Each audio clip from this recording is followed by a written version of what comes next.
치료에 장애가 되는 중금속의 작용에 대해서 하겠습니다.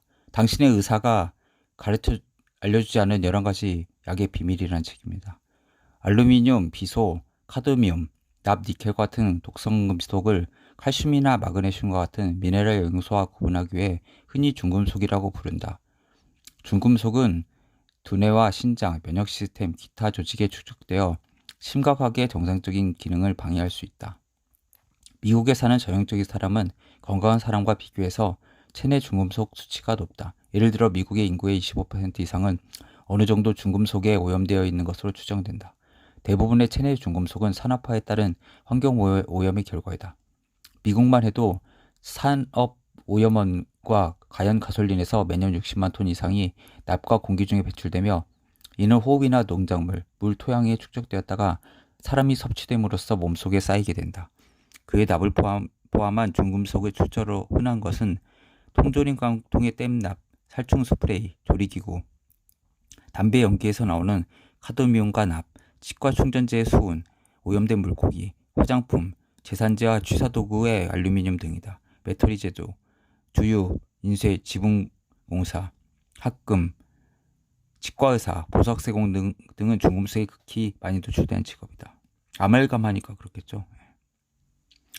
그리고 최근에 태양열 네, 태양광 하는 것도 전지 만드는 해가지고 발전하는 것도 오염이 많이 된다고 하더라고요. 환경 오염. 오히려 친환경처럼 보이잖아요. 겉보기에는. 근데 아니더라고요.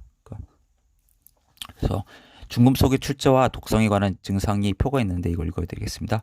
알루미늄을 포함한 제산제, 알루미늄 취사도구, 직수 있는데 알츠하이머병 치매. 왜 요즘에 늘어나겠어요? 베타 아밀로이드가 알츠하이머 치매의 원인이잖아요. 그리고 행동장애, 뇌기능장애. 어떻게 보면 치매는 뭐 여러 가지가 있는데 그 중에 하나가 알츠하이머죠. 비소는 식수에서 나타난다고 합니다.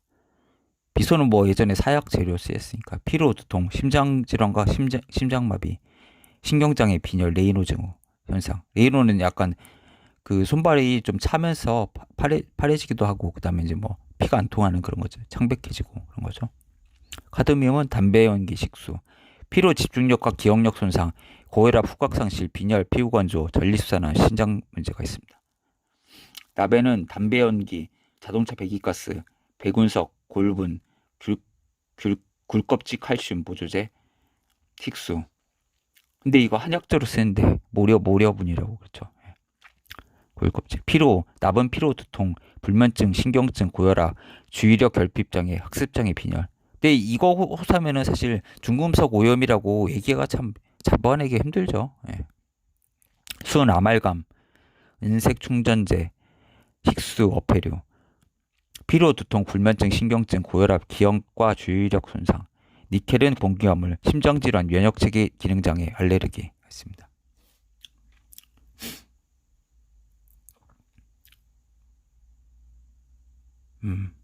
중금속 중독의 초기 증상은 유독성의 정도에 따라 다르고 보통 구분하기 힘든 애매한 경우가 많다. 유독성이 가벼울 때 정도 경우에는 두통이나 피로, 생각이나 집중 능력의 손상으로 이어진다. 독성이 증가하면 전조나 증상도 심각해져 독성이 심각한 사람은 근육통과 소화불량, 변비, 빈혈, 창백, 현기증, 협응력 저하도 경험한다. 여러 연구를 통해 지능이나 어린 시절에 학습불능이 체내에 납, 알루미늄, 카드뮴, 수은 축적과 강한 연관성이 있다는 것이 드러났다.